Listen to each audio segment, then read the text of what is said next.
And we are recording on Thursday, June 8th, 2023 at 5:11 p.m. Eastern Time with Dr. Robert Malone and Dr. Stephen Hatfill. And just beforehand, we were talking about Upton Sinclair, who I really discovered for the first time back in January reading his books, The Jungle, about the meatpacking industry in Chicago, as well as Oil, which is another great book about well digging. And Dr. Malone, you had said that he has a book that's really. Could you kind of just explain that again to what you explained to me beforehand?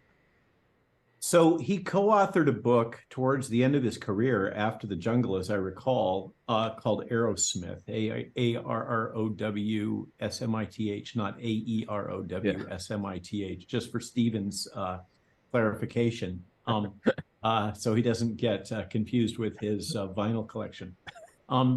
And Aerosmith is a fascinating work. And it really, in a novel form, documents the transition in medicine with the rise of the Rockefeller Foundation and the transition of medicine from the country doctor treating patients directly to modern high-tech infectious disease, in which the pivotal element of the book is a outbreak in the Bahamas, as I recall, of a plague-like illness that takes out a bunch of people. And Martin Aerosmith, the protagonist, goes against the grain, bucks the establishment, and saves the day by developing a, get this, bacteriophage-based treatment, which is deployed in the island. He's, of course, vilified and railroaded and all the other things that we've come to know and love, and goes on to create his own kind of private institute. But much of the book is informed by events that happened with the formation of the Rockefeller. So it's an amazing historic document that is a perfect segue to our segment today, where we're going to be talking about biodefense and pandemic preparedness, because it reminds us that so many things that we think are new today are just recycled versions of what was new yesterday, in this case in the 30s and 40s. That's one thing Upton Sinclair really, and I've brought that up on the show before, is the real takeaway I've got from him is that there's nothing new under the sun. Yeah. It's the same corruption. It's the same. Humans be humans. humans be humans. Philosopher Robert Malone. And Dr. Hatfill, could you maybe, because so yesterday Dr. Hatfill and I spoke kind of extensively about the corruption and the ineptitude of the White House during the pandemic. Dr. Hatfield, do you think that could tie into anything that Dr. Malone just said? Well, the whole system's become, for lack of a better word, disordered. Oh, Steve, don't hold back. really letting it's a bad thing. But I mean, it's everything from the medical journals. I mean, half these papers that were published should never have made it through proper peer review. And half of the ones that weren't published that were blocked should have. Yes.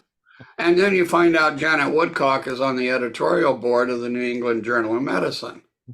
And you wonder why, the O'Neill Group in Detroit in 2020 made a major breakthrough, showing that if you were given hydroxychloroquine when you came into hospital in the emergency room without waiting for testing, based on a clinician's judgment, that the mortality rate improved 51 to 60%.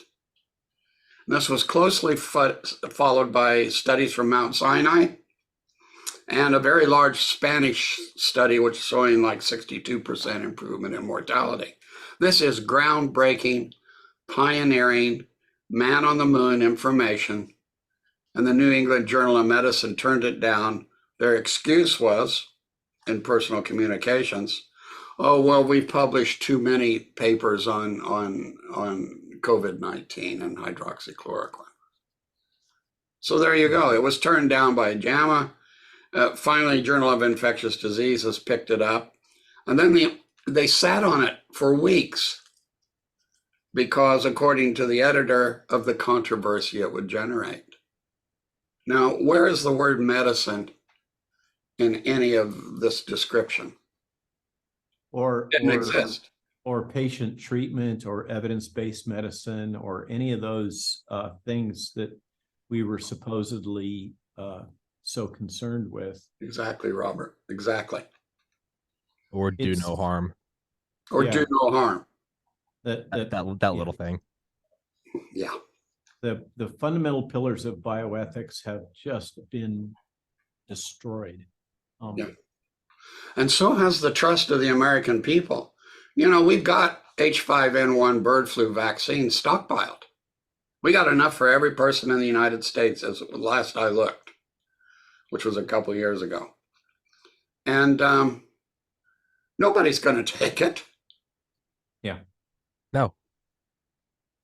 It's been every aspect, and that's one thing I've kind of brought up. And I know it's not an original idea, but it's the real cost that we're not seeing. The back end cost is that the reputation, right? A reputation is disproportionate in that it takes forever to build, and you can lose it very quickly. The reputation of doctors, of that elegant white coat. The doctor's going to, regardless of how you vote, regardless of what you look like, the doctor's going to treat you. Saint and sinner the same, right? You come into the ER with a gunshot. They're not caring about who you are. They don't care if you're a gangbanger. They're going to treat you. That whole thing has been built up, and with good merit, for well over a century. And in about 3 years, they've taken a blowtorch to most of it. And now you have doctors who are genuinely going to say, hey, you should probably take some penicillin for that infection. You're going to have some guy whose little brother died of myocarditis at 15. He's going to be saying, screw you, doc. Yeah.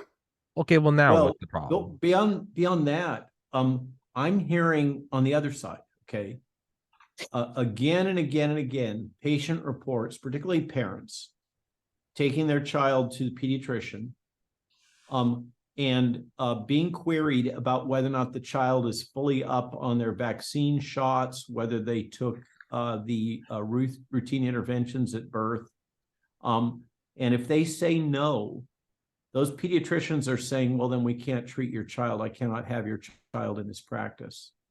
I mean, that's just a body blow. That is, again, the new normal in pediatric medicine, is because I think one of the drivers is the financial incentives for pediatricians. They get bonuses if they get their patient population on aggregate above a certain level of totally compliant with the CDC vaccination schedule. And so if it looks like they've got a patient that is not going to comply fully with the CDC vaccine schedule, they don't want them because it's going to cost them money. Yeah, it's even worse than that. I can't remember whether it was Chris Farrell at Judicial Watch or Alina at America's First Legal, but they FOIA'd a Freedom of Information Act. They FOIA'd a bunch of documents, and after they had to sue to get them, to drag them out of the CDC, and they found emails and evidence that the CDC was trying to educate people how to give the child in schools, how to give the child the vaccine without the parents' permission. Yeah. I mean, it's absolutely outrageous. Yep. I had a meeting with a very delightful and knowledgeable senator a couple months ago. And I told him, until people start going to jail over this, no one in this country is going to trust medicine anymore. I'm going to be holding my breath until that happens, for sure. Yeah. And it's the same thing. It's kind of like it's the demoralization that, not one banker or regulator went to jail after 2008. Yeah. Iceland could do it, but we can't. And it crushes your soul when you look at this and just nothing happens. Hillary can take a hammer to hard drives and to cell phones Yeah. But, you know, Yeah. No, you can't President Trump can't keep his own documents yeah, you in a can't have, secure location. yeah, 120 people die of suicide in your vicinity, and it's just a funny coincidence. Yeah, no, it's a two-tier level of justice. And it makes me think of the quote, which I stumbled upon a week or two ago. I think it's by Voltaire, so it's not new. But it's those who can convince you to believe absurdities can convince you to perform atrocities, I think. Yes. And it I is, know that quote. and we're kind of seeing the absurdity of COVID, right? And very quickly, man, very quickly, it's to believe to perform atrocities. I mean, gender affirming care for, and if you're an adult, dude, do whatever you want. I'm all for it. But for children, and to do it behind their parents' backs, it is. I mean, this is outrageous. We're diving into. I mean, Yeah. This is a level of Dante's hell, is Yeah. what we're getting into.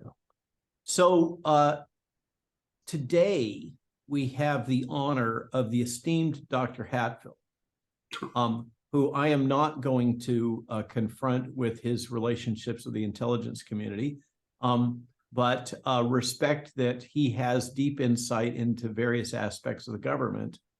And he has agreed to speak with us about pandemic preparedness, a topic that he is eminently qualified to speak on. And I think that's something of that topic and his insights are something that I look forward to learning from every opportunity I get. So I hope that we get a chance now to talk about that and don't get too caught up. I'll let you I'll let you two start talking, because I have nothing of value to add to this conversation. So I'm going to let you guys go for it, and I'm just going to watch. Dr. Hatfill. Stone silence. What's your take on where things stand right now? I keep getting pings on Twitter and whatnot of, are they about to deploy, fill in the blank. Yesterday it was TB. Tomorrow it's some advanced engineered smallpox. This is constant rolling boil of paranoia and fear. And then in the background of that, we have the IHRs and the Pandemic Preparedness Treaty, as if we weren't already edgy enough. Robert, this WHO IHR treaty, the WHO, they're not the United Nations. They're affiliated with the United Nations. They have no power. It's a bunch of bureaucrats in a multi-story building that take the money from signatory countries. Look, they do some good work. And pharma. And pharma. Oh, well, I'm sorry to forget that. Yeah. But they do some, good rural health stuff, low level in Africa. I've seen the stuff. But we also found a lot of WHO products in the terrorist camps during one of the guerrilla wars during the 80s. Just WHO stuff and supplies and medicines all over the show in a terrorist training camp in Mozambique. So go figure. It's bureaucrats, they shuffle paper. They're not capable of rapid response to anything. In the 2014 Ebola debacle, they were trying to run this from hundreds of miles away from their central office. I get called into Kenya. Well, I was the medical director for a company in London. And I get a phone call one day, get on the plane, here's your flight. Okay, where am I going? Kenya. Get off at Kenya, met, escorted through customs. This is at like the diplomat level. And they had a case of Ebola come over and collapse out in the Joseph Kenyatta International Airport, and the doctors ran away. Well, that would do it. Yeah, that'll do it. So we put on, like I was over there quite a while, training up their hemorrhagic response team. And this is all over. And I'm looking on the internet for something, and I run into WHO, and what a wonderful job they did in Kenya. And I'm like, I've got contacts now there, right? So I start phoning some senior people. I said, no, we've never seen them. Yeah. What they did was they went over and trained their own office staff, basic barrier precaution. That's all they did. it's a joke, and it's past time that it was brought into control. So you probably remember the former assistant director. I think her name was Marie Paul Keeney. Is that right? Do you remember that? No, I'm Okay, old so now.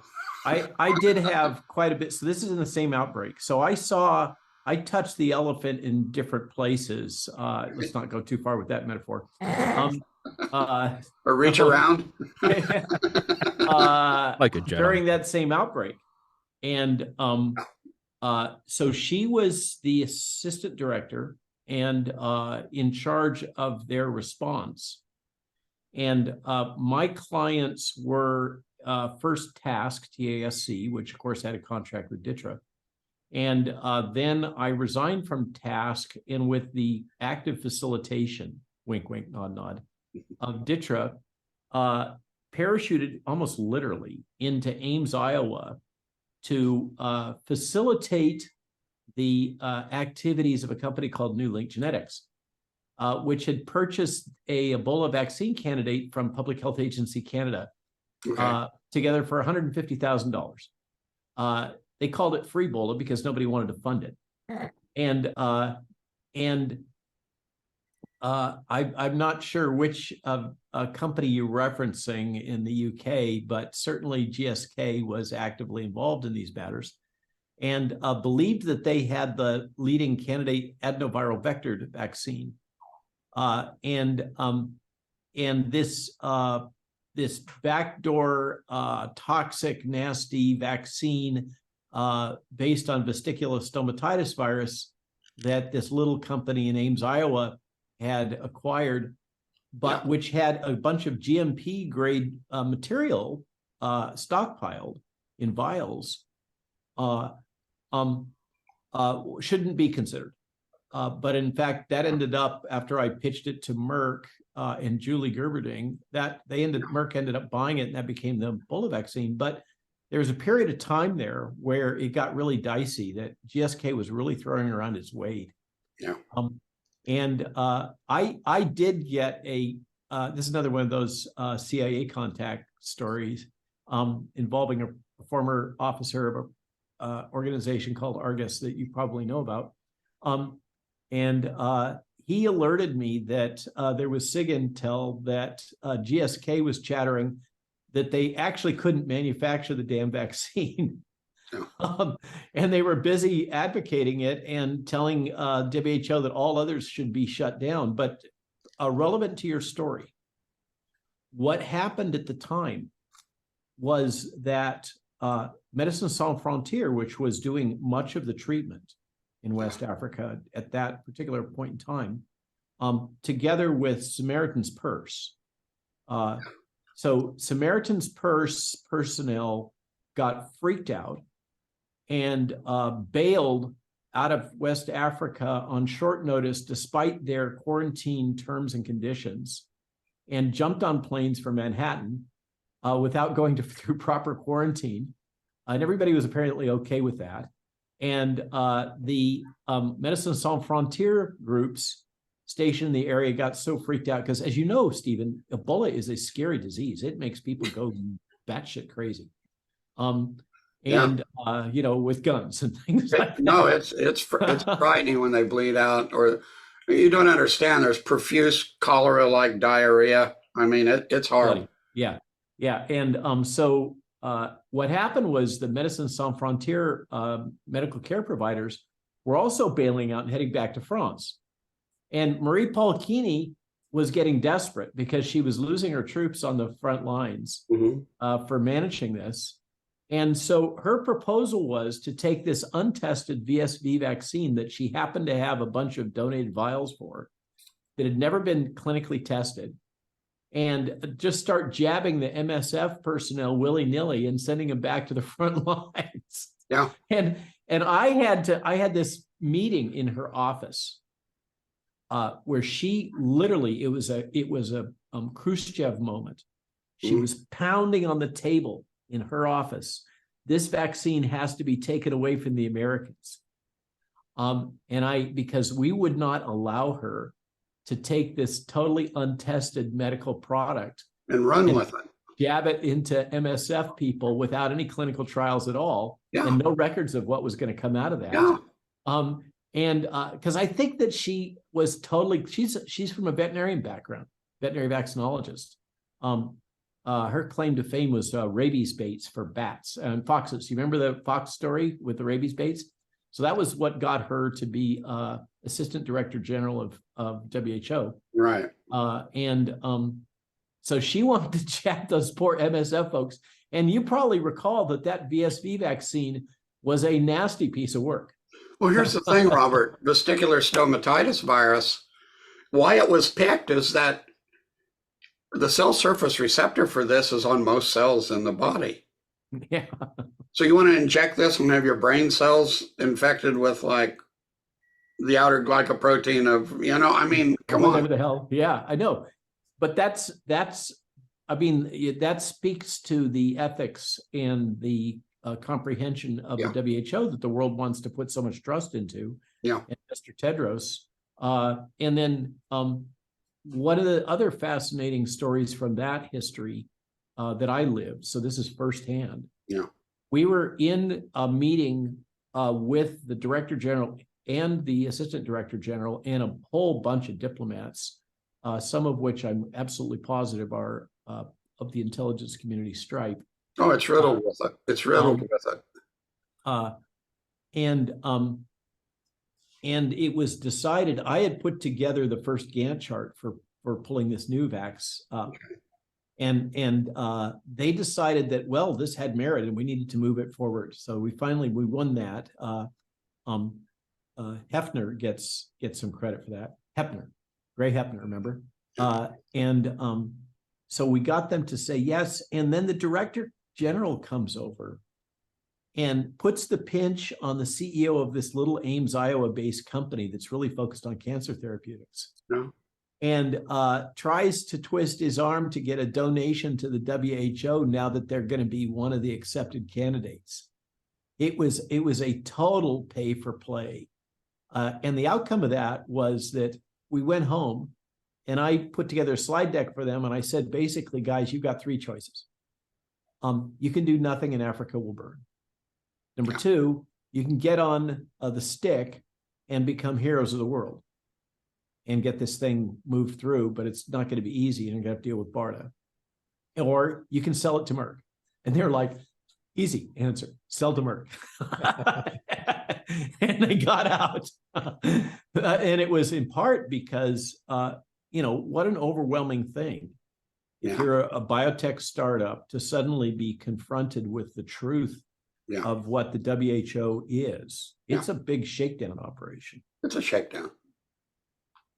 It's a shakedown. And the unfortunate fact is the CDC seem incapable of doing anything until the WHO likes it. Or if they do it, the WHO won't do anything until after the CDC does it. And we've seen this in they didn't want to call the H1N1 a pandemic of concern. And the Ebola, they sat on it. Yep. Various reasons. One of the things that was fascinating also about that Ebola play was that it was absolute. So there was like 5 different Ebola vaccine candidates, and there was a meeting, a powwow in the executive branch where they doled out the goodies. These are the ones that Tony is going to get to work on. These are the ones that CDC is going to get to work on. And the dog in the pack, the one that was just the lowly mangy thing, this VSV vaccine, was given to the lowly mangy incompetent DOD, which they were like, oh, please don't throw me in that briar patch, knowing that it was on the doorstep of phase 1 trials and already had clinical grade material. And that turned out to be winning. And so, of course, the White House made a huge announcement about the success and competence of the Department of Defense team and DITRA in moving this forward. No, I'm sorry. That was in a parallel universe. They made a determination that DOD should get no credit for this, that all credit should go to HHS and BARDA. which basically did everything they could to block it. The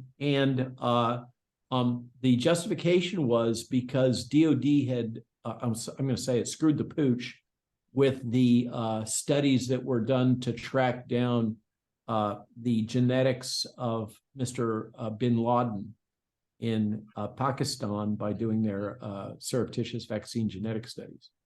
You know, the vaccine was, I think it was the VSV, if I'm not mistaken, was developed at Fort Detrick.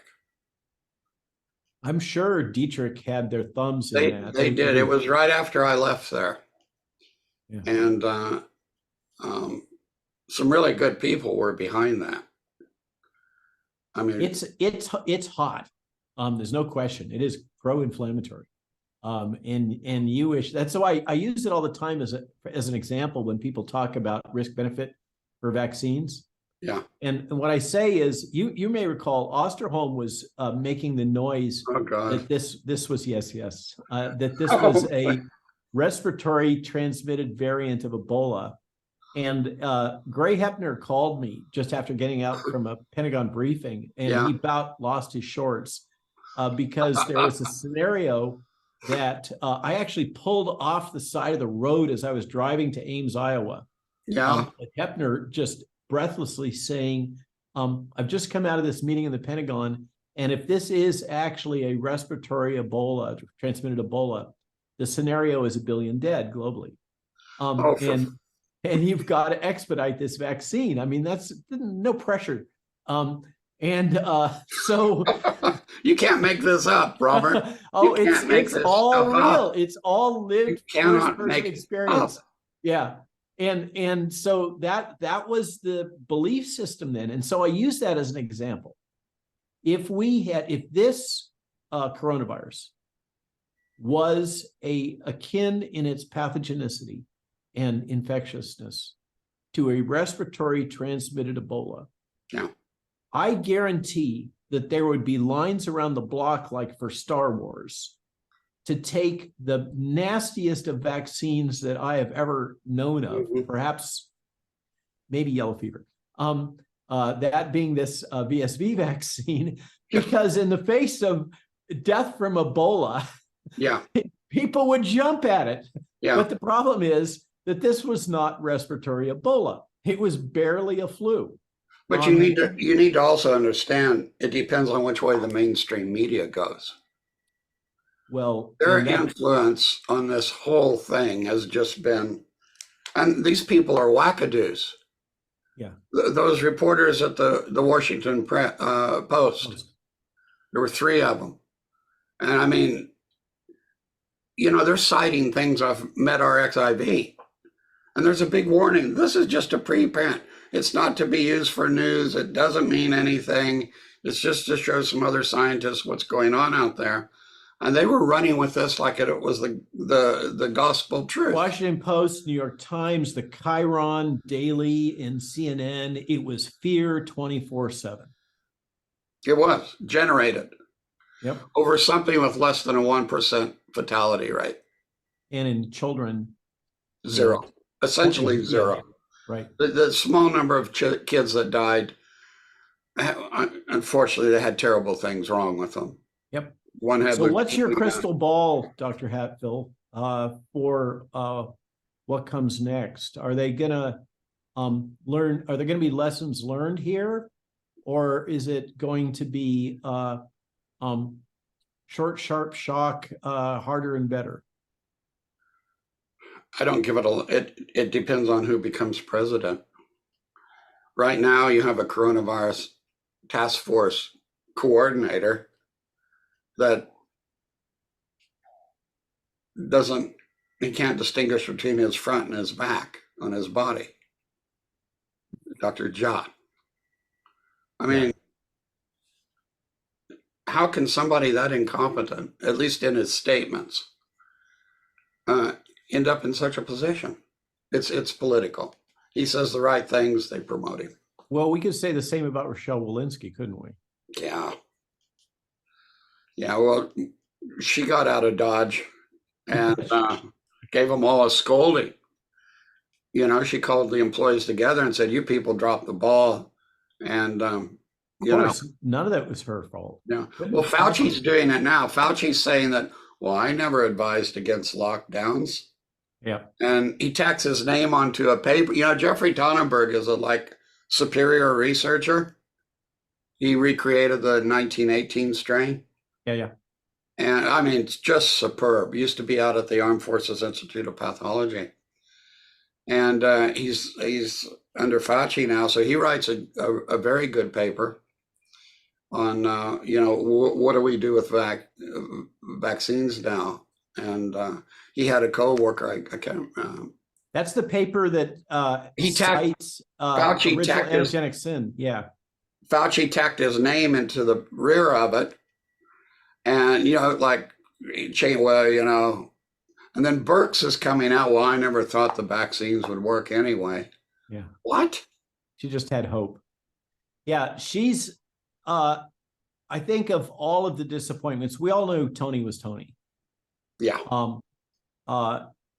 But given the Army AIDS program, I expected more out of Deborah. And that maybe you know what? I'll I'll give you an insider. I've never met her, but a very good friend of mine knew her well at the time.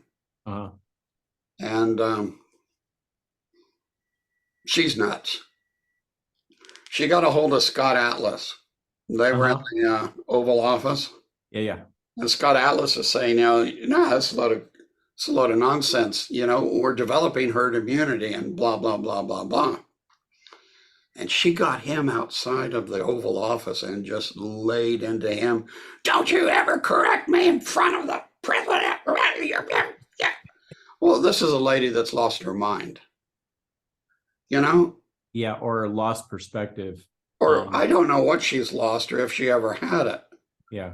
You know who I feel sorry for is Bob Remfield. Seriously. Remfield. Yes. Because he just got pushed out of everything. Once I don't want to swear. You can say whatever you want, man. Once you're a mess up, you mess something up, what are you known for the rest of your life? An AIDS vaccine trial, for instance. Yeah. Well, not just, no, but he got blamed for the PCR testing rollout that was just a complete and utter shambles. So he gets pushed to the back of the line. He's not even allowed to come into task force meetings. And I would see him, he'd come down to the dining area, and I'd smile at him. And, you're doing all right, you're holding up. And you got the impression this was a very kind man. And he didn't know it was such a bed of snakes when they put him in there. Oh, if anybody would have known, he should have known. You think so? I didn't get that impression. That's not to say he's not a nice guy. No, he got landed with, you're talking a year or two to fix the CDC. I call it level 6. You fire 6 levels down and move everybody up and work with them to get it back on track. And all this social bloody nonsense that's going on, that's eating up more and more of the budget. There's reasons that this happened at the CDC. And it started with this, okay, well, let's work on chronic disease. Well, that never should have been allowed. Yeah. What does the NIH do? They work on chronic disease. It's mission creep. It's a mission creep. And now they've got huge budgets and they're just blowing money away left and right. I've seen it. Somebody said to me the other day, what should we do with the CDC? And I said, shut it down and give it to Emory. Yeah. Well, I've got some plans. Okay. But it means getting the funding from all these social people and their social medicine programs. I don't mean that like communist stuff. I mean like community medicine stuff. Yeah. This is some of the most unreproducible research in the world is when you start mixing sociology and medicine. Quite. I mean, because there's no standard, So there's no Stephen, where markers. does this go? If the shit hits the fan tomorrow, what's your crystal ball say? Look, there's 4 things we should have been doing right away. 1, we have 20,000 pharmaceutical compounds. Let's start testing these for antiviral property. Who would know that spironolactone actually inhibits cytomegalovirus? Amen. Exactly what I started doing at DITRA. Yeah. In January of 2020. That's Yeah. we are completely aligned, and that was built on work that I had done. Yeah. Here, I'm going to share another name that will cause you to blanch, Sina Bavari. But I had worked with Sina during Zika. Okay. When they had a functional high throughput screening lab. Yeah. Why which now has been gutted. Why? Why was it gutted? Yeah. Well, I know backstory on that. Okay. And it's part of, I mean, RID screwed the pooch in a lot of different ways. They did. They did. And one of the big ones was mismanaging budget and failure to report and basically exceed chain of command to DITRA. They were riding high. Yeah. And under Sina, they thought they were pretty immune to oversight. You remember JVAP? Oh, yeah. You know, that was not a bad idea. Yeah. So that there was the cluster frack of the air handling in the fancy new building because they had that huge foyer. And they could never get the air handling right, which is kind of important if you're going to have BSL-3 primates. Are you serious? I didn't know that. Oh, yeah. Oh, God. I was vetted to be chief science at DITRA at one point. I mean, at RID. You would have been good. That would have been great. Yeah, I would have, or that, or they would have assassinated me. It was shortly after all of the investigations about the anthrax spores, which had just gutted morale at RID, just destroyed morale. But there was that fiasco, and then there was the financial mismanagement coupled with arrogance. And I used to know the guy that was, he basically was a mole at RID. I forget what his name is. He's a young former special forces guy, I think, that served in Afghanistan. He wasn't there when I was. No, I guarantee he was a hardcore charger, kind of sergeant kind of a guy. He had basically DITRA and the Pentagon had placed him in a strategic position at RID to follow what was going on in terms of management or mismanagement in the books and everything else.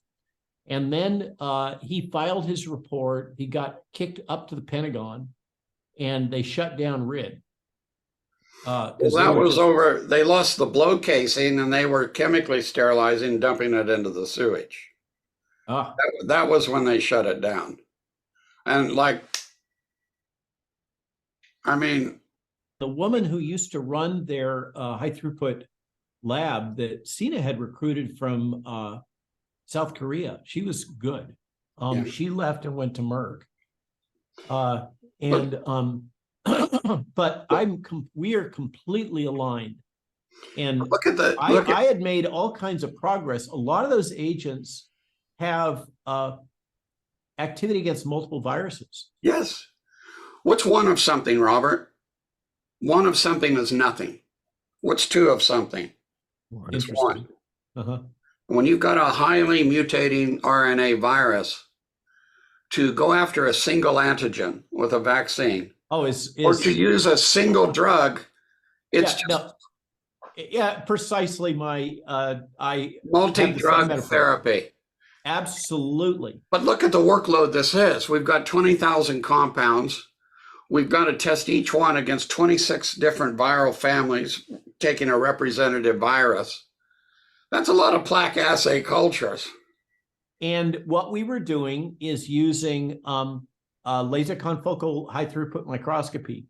And one of the challenges is that you have to maintain your cell lines. Yes. You have to maintain multiple cell lines because each virus has its own favored host, essentially.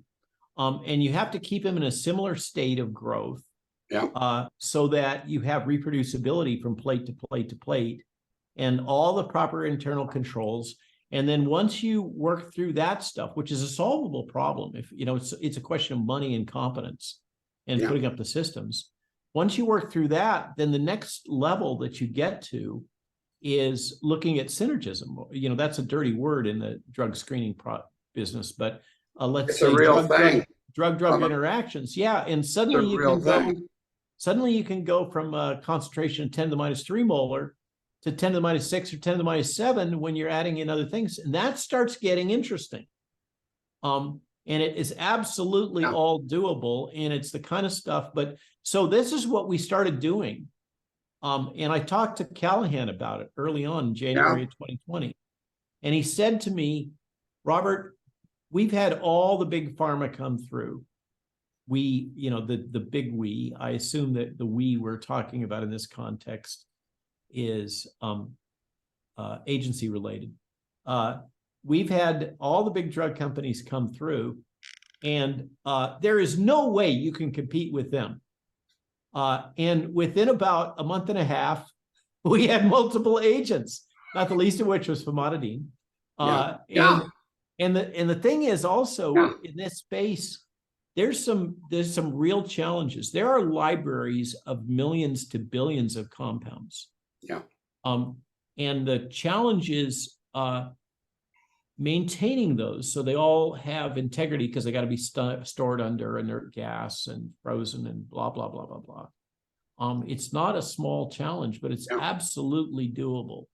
And when I heard all this jibber jabber about warp speed, etc., I thought, and the that operation at NIH that they set up with the new funds that was supposed to be their new technical group, I forget what they called it. They started doing this, and they got shut down.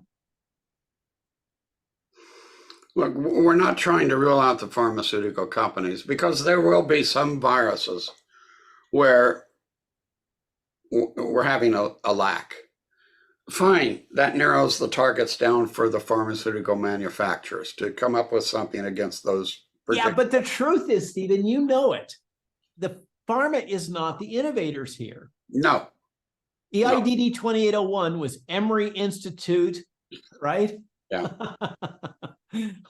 That got sold, and then got sold again, and then suddenly we had the new miracle drug for coronavirus. Yeah. That it's the innovation is absolutely not coming out of pharma. That is. Would you give it to Lawrence Livermore? Who would you give it to? Actually, I like Lawrence Livermore a lot. I like Lawrence Livermore. They seem to have integrity. Yeah. And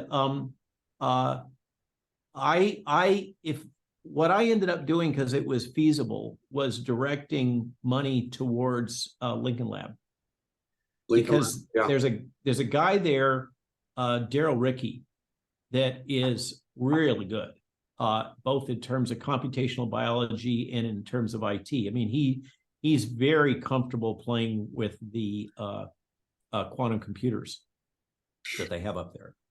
He's high level brain, and sequence the rice genome. That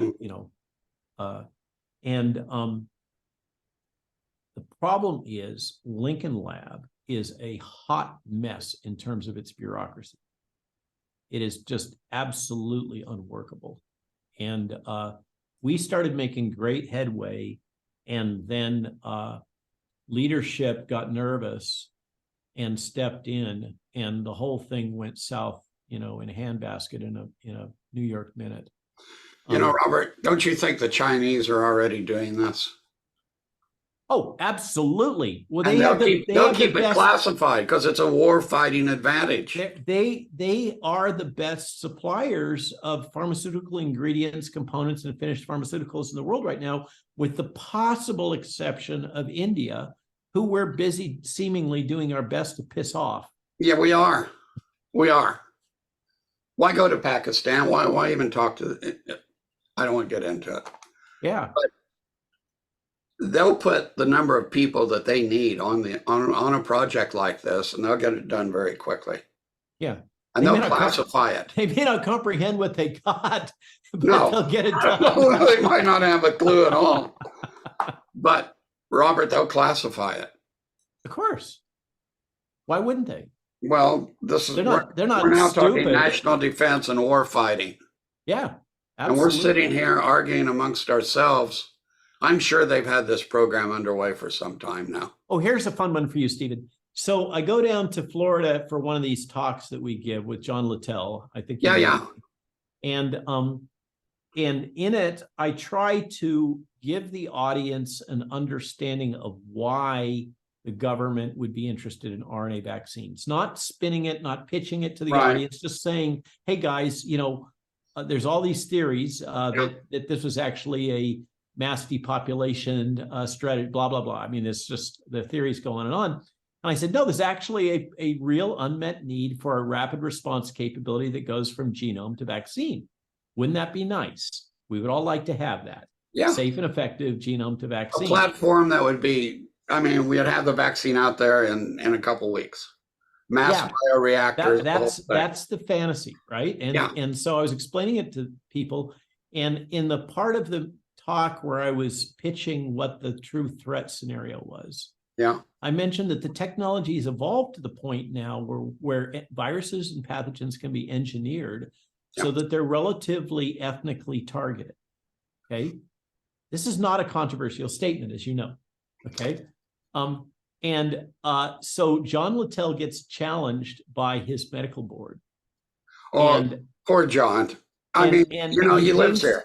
Yeah, I know. I have beers with him. Yeah.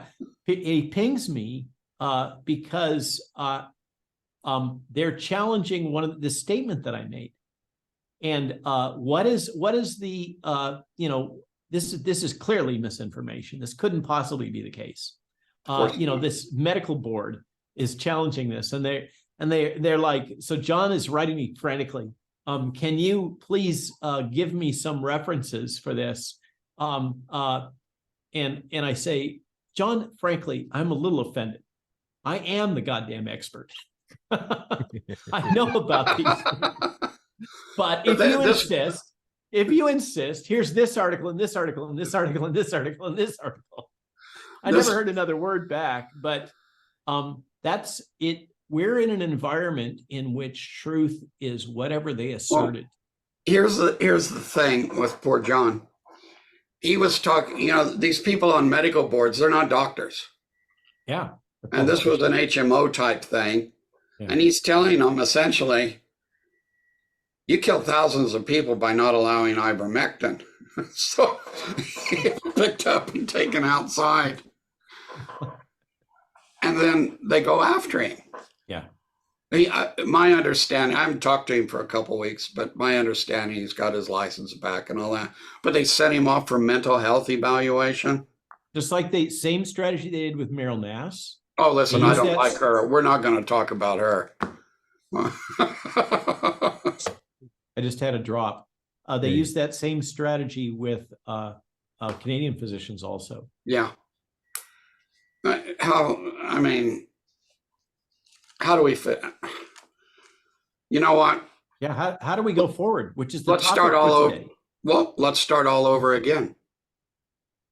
Start from scratch. NASA. I gotta say, when I'm confronted with this question, increasingly, I have to say, frankly, folks, I think that things have progressed to such a point that we're basically going to have to burn down the house and rebuild it.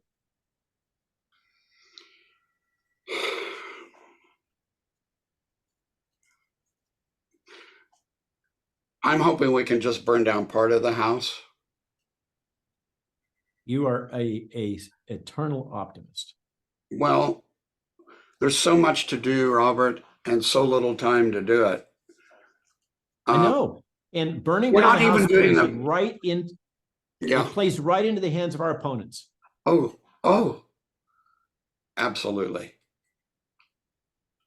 I'm past being worried. I'm scared. Yeah. Things are so foobarred. Yeah. That I despair. It's bunker time. It's been soul crushing to me personally to watch something I so revered. And both of us, the highest thing either one of us was to be a doctor and a scientist. Yeah. Yeah, we both thought this was we were highest thing since a kid. Highest calling, and we were doing, literally God's work. We were doing the work of the American people in a selfless environment. Absolutely. In which we were paid a fraction of what we would get if we went to work for the big pharma and sell our souls. And we get no end of grief for it now. I'm sure, I get it all the time. Oh, you're controlled opposition. You've worked for the government. So that makes you the enemy, blah, blah, blah. Please. Robert, here's what we need in infectious disease. I'm looking at you. Your eyes are in the front of your head. My eyes are in the front of the head. Carnivores have their eyes in the front of the head. Leaf eaters have their eyes on the side. And we've got too many leaf eaters in charge of things. We need some action people that'll come in and kick butt and get things back at least to where they were. But who is patent in infectious disease and rapid response and public health and pandemic preparedness? Is it, Rick Bright? Right?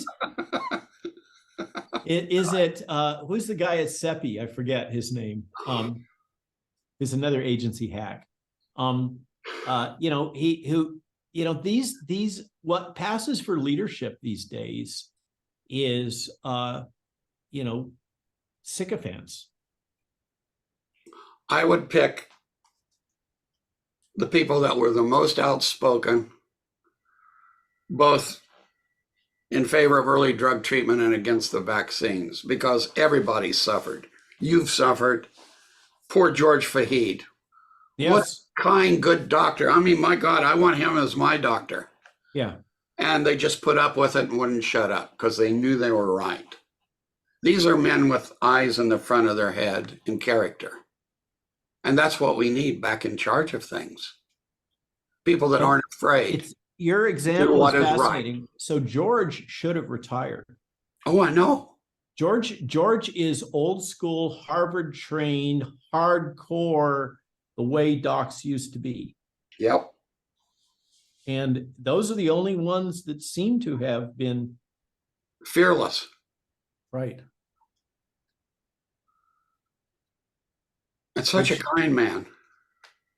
Yeah, so absolutely. Kind. Yeah. And Brian Tyson also gets a shout out. Yes, absolutely. He really got hammered. Yep. And our much vaunted CDC calling it a horse pill. Yeah. Oh my God. Well, an FDA. And the FDA. So that's the real, CDC, we could say, I think, as far as I'm concerned, yeah, CDC get thee back to thy core mission, which is reporting data. It's collecting and reporting data. That's their mission, guys. Okay. They added the prevention and the control. That was their sociology, community medical programs. And it's chewing up an enormous budget. Yeah. And accomplishing nothing. Yeah. How much groundbreaking research have you seen coming out of the CDC? Exactly. So that could be dealt with by saying, you've had excessive mission creep, and we're going to put you back on the straight and narrow on a diet and get rid of some of the fat. Yeah. FDA, when you look at Peter Marks will say good morning to the sun, or good morning to the night, stealing from Elton John. if somebody in pharma wants him to, he will say and do anything. There's a statement where he acknowledges that the immune imprinting is going on. Yeah. And the elicitation of tolerance consequent to over-vaccination. He knows that's happening. Yeah. And he doesn't care. Did it anyway. Yeah. We need people, men of character, eyes in the front of their head. Yeah, but how, I mean, would you want to work for the FDA? I'm like, yeah, I'd go in there to fire half their people. Yeah. And if you can't fire them, I'd stick them in a big office building with one phone and no one ever phones them until they're bored to death. Underground preference. Yeah. So and then there's the NIH, which is just bloated beyond belief. But the concept is so wonderful. And it's just been a total shambles of leadership for so long. NIH is one of the most, you spent time there, didn't you? Only not officially, but through working at Dyneport and then through some of my associates. I did an IR. Here's a fun fact for the audience about NIH. Yeah. If tomorrow they decide that there's a program that they want, they get together and they have a powwow and they say, holy moly, if we had a program in X, yeah, in a solution for this, we could save millions of American lives. Yeah. Right? It would take them 5 bloody years. Oh yeah, the paperwork. To get the funding for that out the door. Yeah. 5 years. Yeah, you're right. I've seen it. Yeah. No, that is the number. But the talent that's there with proper leadership and harvesting it for relevant problems. I mean, I did an IRTA fellowship there. And I'd just come back from Oxford. And I sat there with my, like that emoji with the eyes that are all in surprise, looking at, I mean, this lab has its own mass spectrometer. Everybody's got a flow cytometer. I mean, oh my God, there's no reason to not. The toys just don't stop. Yeah, but there's no reason to fail here. Or here's another one. The Vaccine Research Center, which was founded with the blessing of David Baltimore to create an AIDS vaccine. That was their sole purpose for being. And then talk about mission creep. Yeah. That one got expanded. Never produced a viable vaccine that was licensed and technically still hasn't. What are they good for? They have unlimited budget. They can spend and do whatever they want. Pretty much. Yeah. And they were set up basically as a government version of Vical, a government version of a San Diego biotech. Okay. Gary Nabel was put in there by David Baltimore, Gary Nabel, a former David Baltimore postdoc, to run the place. No moss, nothing came out of there. Yeah. And the guys that had their fingerprints on this mRNA product pretty much have all retired with a very nice paycheck because of the royalties. Yeah. What the hell is that operation going to do now? And now they have another institute, right? You know about ARPA-C? No. Oh yeah. So the intelligence community has managed to get their hooks. Oh yeah, yeah, no, yeah. ARPA-H. Yeah. Yep. Yeah, save us. So you've got poor leadership directing poor leadership. That's going to work. And ulterior motives on top of all that, surreptitious ulterior motives like the Neuralink and biometrics. Yeah. So where does this go? You're the man with the crystal ball. I'm just a lieutenant here, Colonel. We're going to get, if we don't get some stuff going, you know, we now have the technology. We didn't 3 years ago, but We can make a breathalyzer device now. You blow into it, reusable thing, that'll tell you you have a viral infection in your lungs. Do you know what a boon that would be? And I'm sure we can get something down to this size that'll fit on your car chain. We have the technology to do that now. Nobody's working on it. We had NASA trying to do it in 2020. They gave up.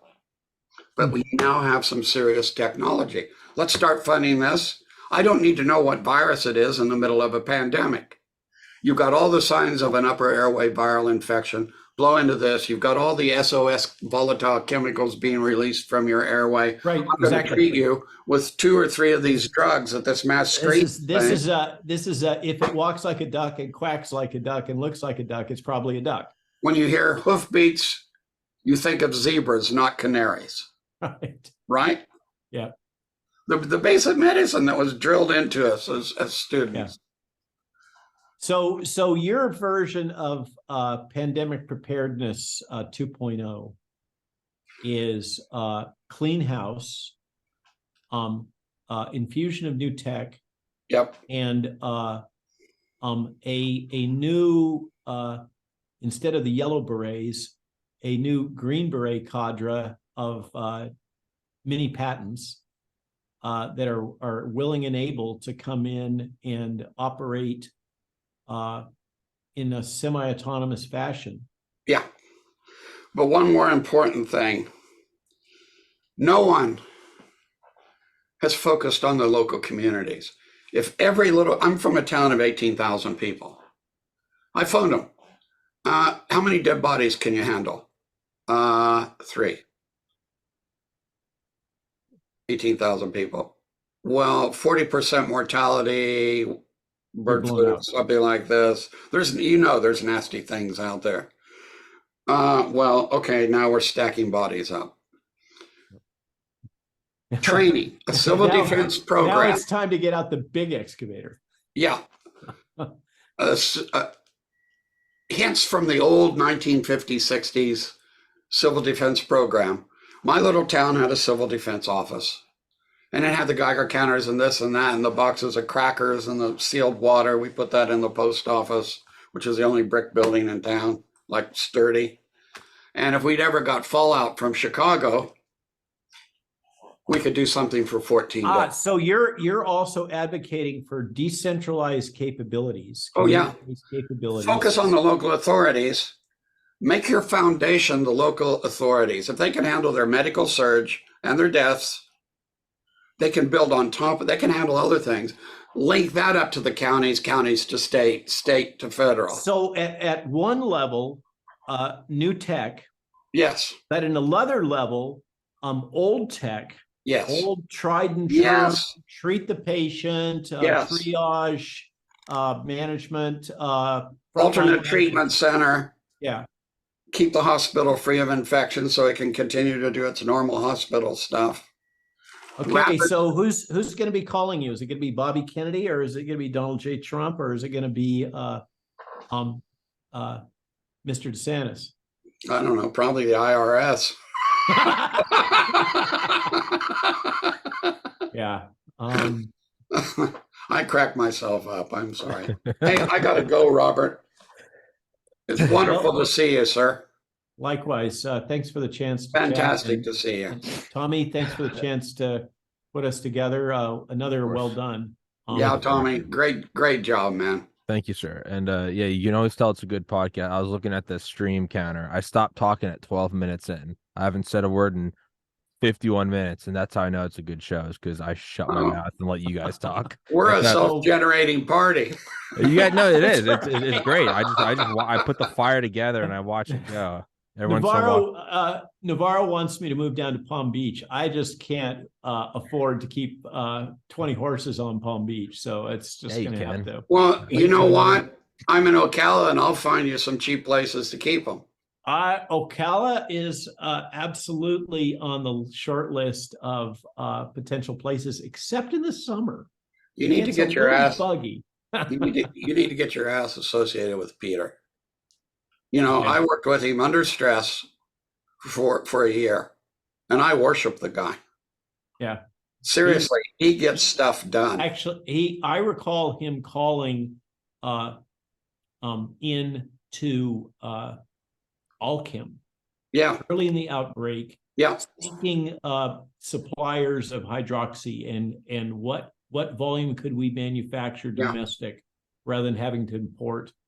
well, India shut us off eventually. China shut us off for their own people.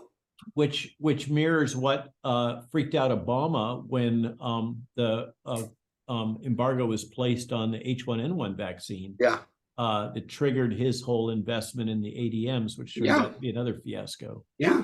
Yeah, let's do this again, Tommy. This time, next time Tommy. you gotta be more involved. Yeah, I know. I sometimes when you and Roseanne Barr were on, she was what did she say 10 minutes in? She goes, "Shut up, young man," and I just shut up for the next hour. I was just like, she told me to shut up, I shut my mouth.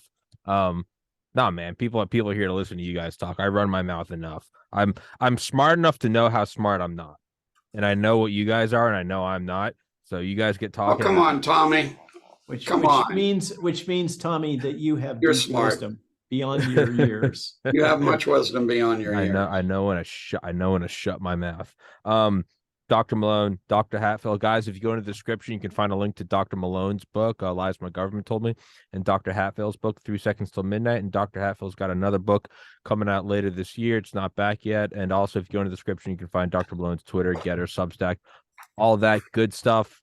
Gentlemen, I would love to do it again.